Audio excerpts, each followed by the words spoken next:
If you're here, it's likely because someone you trusted stepped across a line.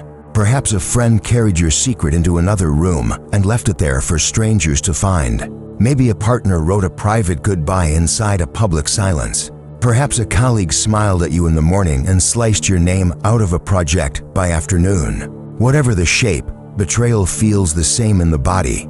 A drop in the stomach, a tightening in the throat, an echoing question why. Tonight, I want to sit with you as a teacher and a friend. No judgments, no rushing. Just an honest, steady conversation about what the Stoics might say when someone breaks faith with us. Not to erase your pain or cover it with poetry, but to help you move through it with clarity, dignity, and strength. Betrayal is personal. Stoicism is, too, not because it denies emotion, but because it directs it. It says, feel fully, then act from your highest self. Why is this topic practical? Because betrayal tests everything you say you believe. It asks whether your principles are real or just ideas you like when the world is gentle. It invites you to choose your response to be made smaller by bitterness or larger by wisdom. And if you choose growth, you transform a wound into a workshop. You become, in the plainest way, freer. In this audiobook, we'll travel through 7 pillars, a path you can walk now, tonight. And whenever life presents you with a similar test, we'll talk as people, not professors. I'll ask you questions. I'll offer practices. I'll remind you of truths you already know but might have forgotten in the noise. You are allowed to hurt. You are allowed to be angry. And still, you are capable of responding with power. Let's begin. Part 1. Expectation, human nature, and the first softening. Betrayal shocks us because we often confuse hope with guarantees. We hope a friend will keep a confidence and then quietly treat that hope as a contract. We hope a partner will stay faithful and quietly confuse our desire with destiny. But people, as the Stoics remind us, are human before they are ours. They are capable of great loyalty and terrible carelessness, of courage and of fear. Even the best of us are inconsistent, and inconsistency is the soil in which betrayal grows. Does that sound cynical? It isn't. It's compassionate realism. If you remember that people act according to their understanding, their fears, their habits, and their blind spots, you suffer less when they fall short. You still feel the sting, yes, but you are less surprised by the existence of nettles in a field that was never yours to control. Why would they do this? Is sometimes an honest search for meaning, and sometimes a way of refusing reality. The first softening happens when you say, they did it because in that moment they were who they are, confused, frightened, selfish, or simply not paying attention. You are not excusing the act. You are naming the world. The Stoics practiced a simple exercise called negative visualization, not to sour joy but to prepare the heart. Imagine for a moment that those you love will make mistakes.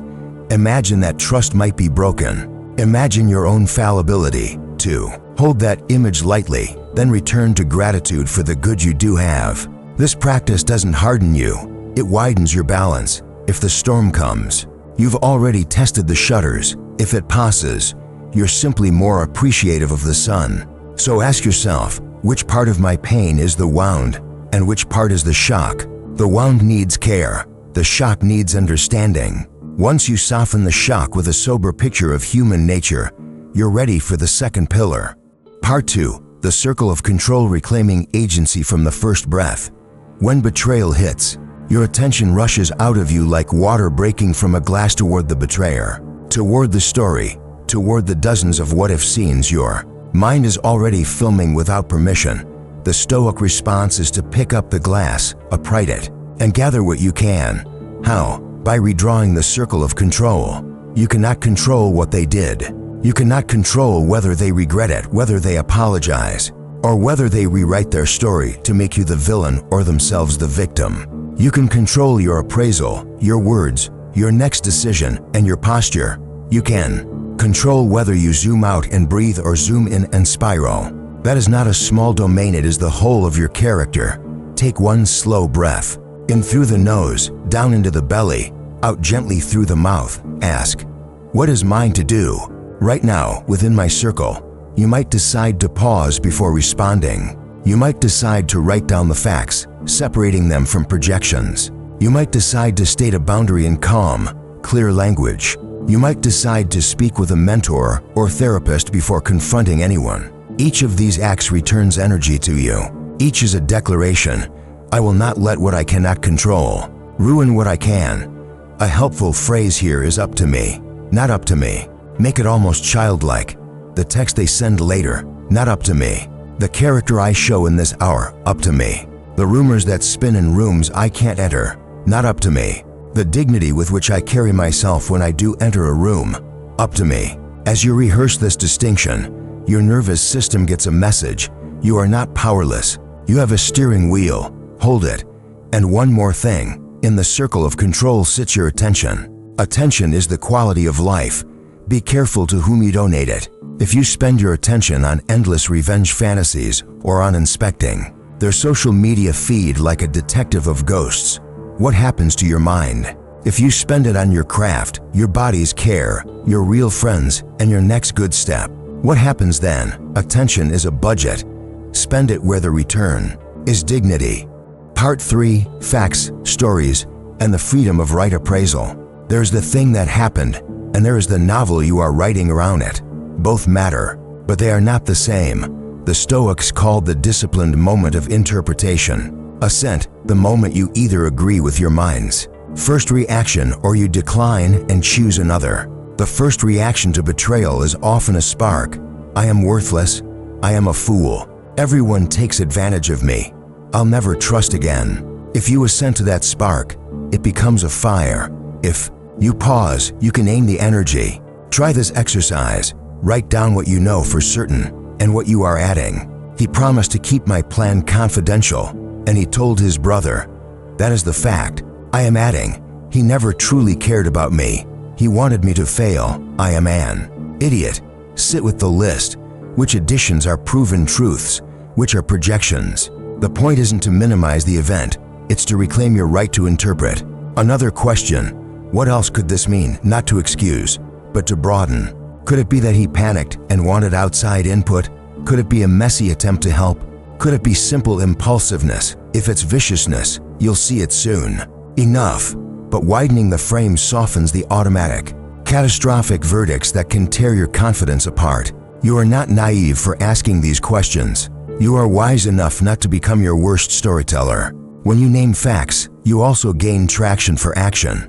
If the fact is my colleague took public credit for my work, the response might be, I will schedule a meeting with our manager, present a clear timeline, share drafts, and calmly assert ownership.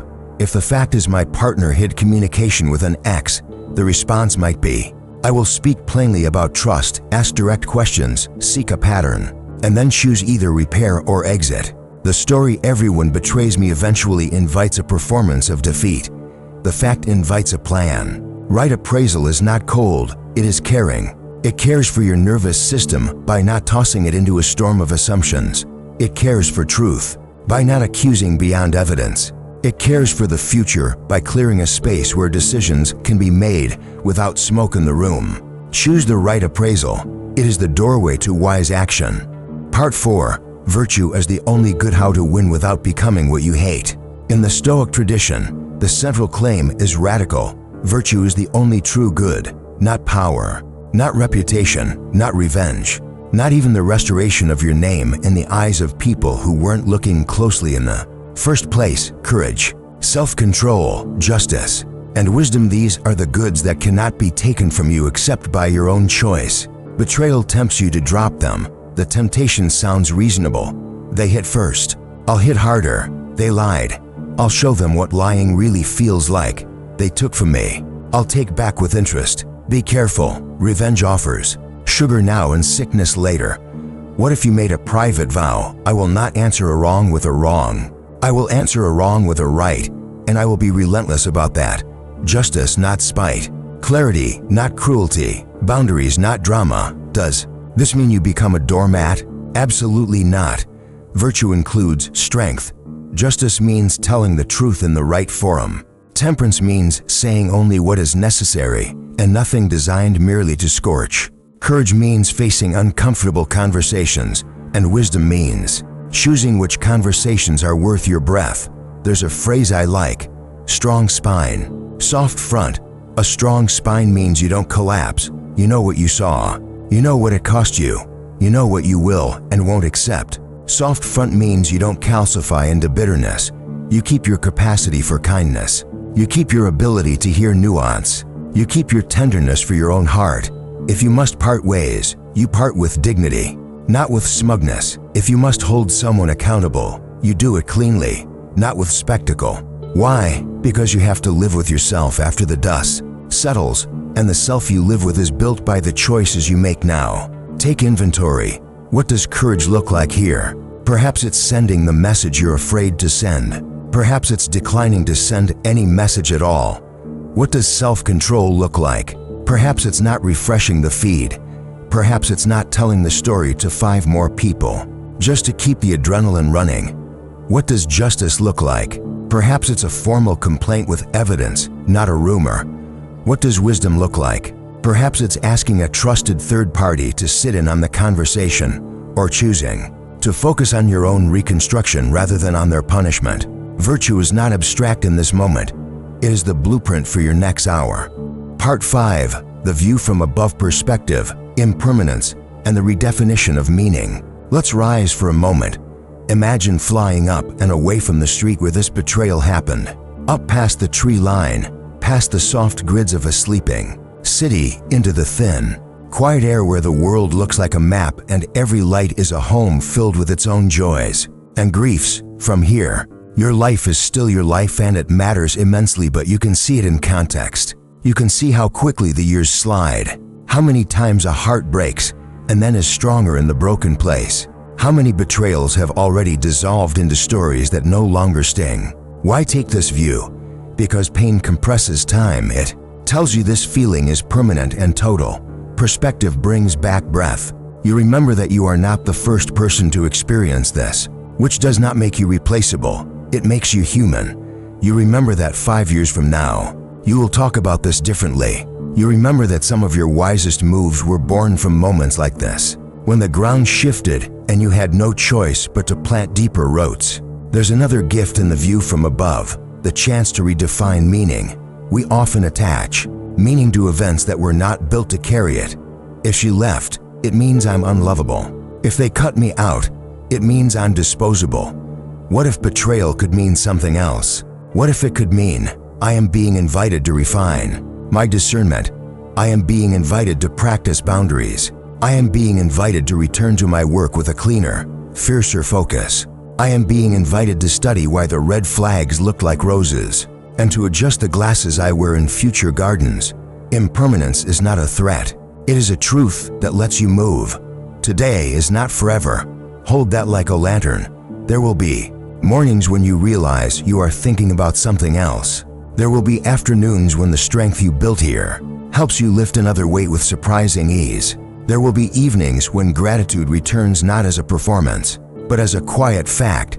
The view from above shows you that you are crossing a bridge, not moving into a house made of loss. So come back down now, carrying that lantern. What will you do with this day? Given that time is short and meaning is pliable, who do you want to be when you tell this story a year from now? Answer that, and you'll know your next step. Part 6. Compassion with boundaries, forgiveness, reconciliation, and the calm no. People often hear forgiveness and think it means pretending the wound never happened. That is not forgiveness, that is amnesia, and it usually fails. Compassion is the clear-eyed recognition that people do what they do from their level of development. Their fears, their ignorance, their cravings, you can see that and still say no. In fact, sometimes compassion requires a firm no for them and for you. Let's distinguish 3 ideas. Forgiveness is internal. It is your commitment to release revenge and to stop rehearsing the scene in a way that poisons your days. Reconciliation is relational. It requires both people to do the work, truth, accountability, and repair, and sometimes it never happens. Boundaries are behavioral. They are the shape of the door you present to others. What opens it? What closes it? What you permit? What you refuse? You can forgive without reconciling. You can set boundaries. Whether or not forgiveness is complete, you can reconcile only when boundaries and accountability are honored by both parties. How do you speak a boundary in a Stoic way? Calmly, specifically, without threats or theatrics. When you share private information without my consent, I do not feel safe going forward. I will not discuss personal matters unless we agree on confidentiality. If this happens again, I will step back from the friendship. This is not a script of anger, but of self-respect. It names the behavior, the effect, the standard, and the consequence. You deliver it once or twice, not endlessly. Then you watch the actions. Words are test results. Behavior is the diagnosis. What about compassion for yourself? It means you stop pathologizing your trust. Trust is not foolish, it's human. You placed a valuable thing in someone's hands. If they dropped it, you learn not that you were wrong to trust, but that you need a better screening process, a slower timeline, or clearer agreements. Shame says, never risk again. Wisdom says, risk again, but smarter. If children, safety, or livelihood are involved, if betrayal shades into abuse, compassion demands protection. Seek help. Get documentation. Involve authorities when needed. Stoicism is not quietism. It is the ethical use of strength. Your safety is not negotiable. Finally, if the person who betrayed you seeks reconciliation, test for 3 elements: a truthful account, sincere remorse, and consistent repair. Without those, reconciliation becomes merely a return to the scene of the crime. With them, something new might be built, not the old trust, but a wiser one. And if you choose not to rebuild at all, that too can be compassionate, a gift of honesty about what your heart can no longer hold. Part 7. Practical alchemy rituals to turn pain into fuel. Let's get practical. Principles live or die in practice, and betrayal is a forge. Here are rituals to make your principles real. Begin with the body. If the mind is a house, the body is the foundation. When betrayal shakes you, your breath becomes a carpenter. 3 times a day, pause for 2 minutes. Inhale slowly to a count of 4. Hold for 2. Exhale for 6.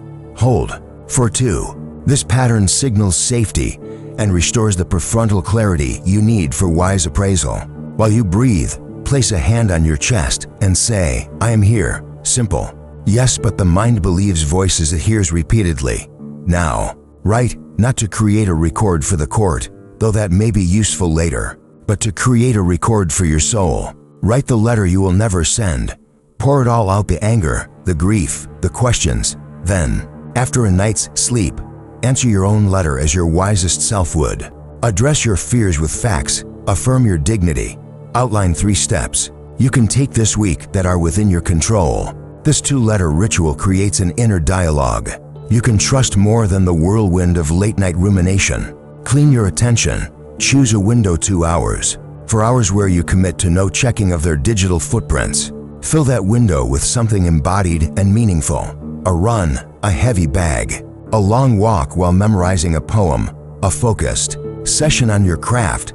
Attention. Detox is not avoidance, it is hygiene. Without it, resentment takes your hours and pays you back with emptiness. Reinvest in your values. Betrayal can make you feel as if your values failed you, but the opposite is usually true. Your values protected you from becoming petty even when pettiness was cheap. Write your top 5 values on a card.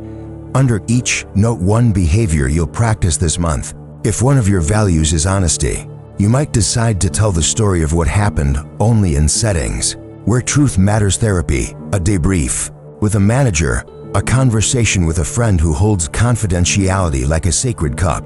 If another value is excellence, you might pour the sting into a project and let the quality of your work speak. While your mouth rests, restore your circle. Betrayal has a way of making you distrust everyone. Resist that. Instead, refine your circle. Invite 2 or 3 steady people into your confidence, people who are both kind and truthful. Ask them for perspective, not for an echo. You are building a council, not a choir. Share what you plan to do. Let them challenge your story where it's swollen and support your plan where it's sound. You don't need a crowd. You need a small table with honest chairs. Set a boundary ritual. On a blank page, draw 2 columns: what I accept and what I decline. Under accept, write behaviors that align with respect, direct communication, clear agreements, and timely corrections. Under decline, right behaviors that violate respect, secrecy about matters that require transparency, public undermining, and repeated dismissals of boundaries. Post this where you'll see it. You are training yourself to recognize the early signs so that betrayal becomes less likely to surprise you a second time. Practice amor fati, love of fate, as a daily experiment. This does not mean you love the betrayal. It means you commit to loving your life with the betrayal inside it as raw material for strength. Each morning, say, if this is the lesson in front of me, I choose to learn it.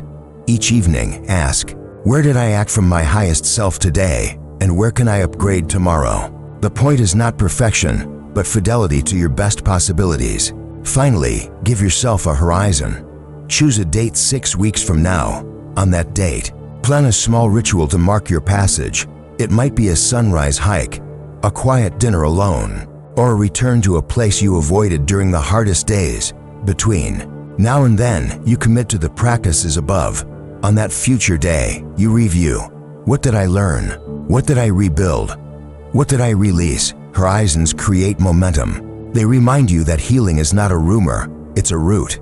Part 8. Owning your part without self-blame, without self-evasion. This is the hardest section, and also the one that gives you the most power back. In every betrayal, there's the act of the betrayer that's theirs, they own it. But there may also be patterns in you that made the betrayal easier to approach you. Were you overextending trust without a track record? Were you ignoring small inconsistencies because you were hungry for a story to be true? Were you fearful of confrontation and so avoided small hard talks until a larger hard truth crashed through the door? Asking these questions is not self-attack. It is self-respect. You are not saying, it's my fault. You are saying, I am ready to become a better guardian of my own life. The Stoics saw character as a garden. You cannot control whether crows fly overhead. You can choose the fences you build, the attention you give, the seeds you plant, and the weeds you pull. You can upgrade your selection process for partners, friends, and collaborators. You can slow down your pace so that trust is built brick by brick, not painted on a paper wall. Try this reflection. Name 3 red flags you missed or minimized. Beside each, write the boundary you will install next time. Perhaps the red flag was chronic lateness paired with elaborate excuses. The new boundary, I will hand responsibilities only to those who respect time. Perhaps the red flag was an unwillingness to state commitments. In writing the new boundary, I will clarify agreements on paper and decline to proceed if that creates friction. This is not paranoia, it's craftsmanship applied to relationships. Equally important, name 3 green flags you want to cultivate in yourself, traits that make you both trustworthy and discerning, directness, steady follow-through, and the courage to ask hard questions early. Often, we long for others to be what we have not yet practiced being. Be the kind of person who makes betrayal difficult to pull off and easy to confess. That combination, strong clarity, warm accountability, creates relationships in which truth has room to breathe. Owning your part is a lifelong practice. It stings because pride resists surgery. But if you let the cut be clean, the healing is strong. You walk forward, not suspicious of everyone, but confident in yourself. Part 9. Returning to purpose, the task that cannot betray you. When someone violates trust, it can feel as if your life has been hijacked by a subplot. Days revolve around the event, around the person, around the loops of thought that keep returning. Like a song you don't even like. One of the most powerful Stoic moves is to return to your purpose, your work, your service, the craft that anchors your identity beyond any single relationship. Ask yourself, what is the task I was built for? It might be making, teaching, healing, building, organizing, or composing. The task is dependable because it lives in you. When you devote attention to it, you become larger than the story of betrayal, not because you are hiding from pain, but because you are placing pain inside a larger container. Your purpose is the container. It does not argue with gossip. It does not care about petty politics. It asks, what needs doing today? And in the doing, your mind cleans itself. This is why the Stoics wrote about daily duty. They knew that a person engaged in meaningful work is harder to knock off course. Create a simple morning question. What 3 actions today honor my purpose? Do them early.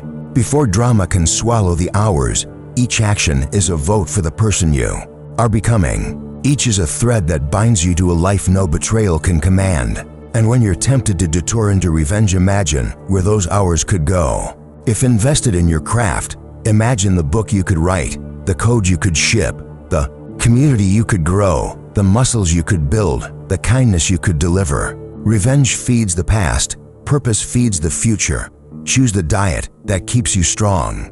Let's come back to where we started, the shock, the sting, the question why. Some whys remain unanswered.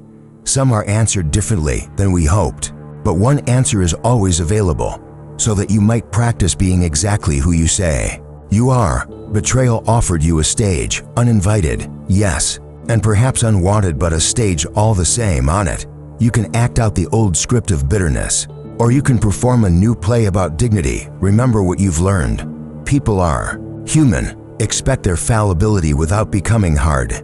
Return to the circle of control and reclaim your agency from the first breath. Separate facts from the stories you narrate about those facts. Choose virtue as your victory, so that you never win by becoming what you hate. Take the view from above, and let perspective knead your pain into wisdom. Practice compassion with firm boundaries, forgiving where you can, reconciling only where it's earned, protecting yourself where you must. Turn pain into fuel with simple, steady rituals. Own your part without shame, and then return to the task that cannot betray you your purpose. If you need to, listen to this again tomorrow morning, not because you are weak, but because you are training. Strength is repetition, and if tonight you are still hurting, that's okay. Sit with the hurt. Breathe. Place a hand on your chest and remind yourself, I am here, and I am whole, even with this crack. Gold often travels into pottery through the cracks. Beauty often enters a life through the place where certainty broke. One day, sooner than you think, you will notice the betrayal is a chapter, not the title of your life. You will see the person who hurt you and feel, not nothing, but a measured calm. You will have built a cleaner trust in yourself. You will be grateful not for the wound, but for who you became while tending it. And if someone asks you how you managed to stay steady, you will smile and say, I stayed with what's mine to control. I told the truth. I kept my spine strong and my heart open. I remembered what matters, and I kept walking. You are still walking, and you are not walking alone.